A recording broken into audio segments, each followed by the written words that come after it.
Disiplin akan segera dilakukan. Jajaran Polrestabes Palembang berhasil meringkus 3 tersangka pelaku pembunuhan yang terjadi Selasa 21 Juli 2020 di lorong Jambu Tangga Buntung Palembang, yakni TI, RB, dan MS yang merupakan tetangga korban sendiri. Kapolrestabes Palembang, Kombes Pol Anom Setiaji mengatakan, peristiwa ini berawal ribut antara istri korban dengan kakak perempuan tersangka yang bernama Ati.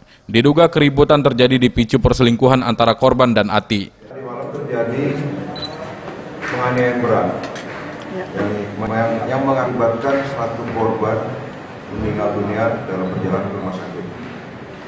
Dari hasil penyelidikan dan olah TKP di lapangan diketahui bahwa bermula ini kasus masalah antar tetangga sehingga menjadi konflik, kemudian ada penganiayaan dengan barang bukti senjata tajam yang digunakan untuk melukai korban, luka pada sabetan di leher kiri, satu korban meninggal dunia.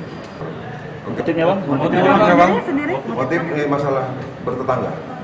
Selingkuh atau apa bang? Ya diduga seperti itu, tapi masih dalam penyelidikan. Diduga perselingkuhan bang? Iya.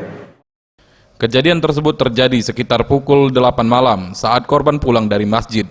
Lalu tak berselang kemudian datang 3 tersangka pelaku dengan membawa senjata tajam, tombak, dan parang. Akibat kejadian itu korban mengalami luka pada bagian leher kiri, tangan kanan, dan bagian kepala yang disebabkan sabetan senjata tajam hingga tewas di tempat. Weli Aeb, Sriwijaya TV.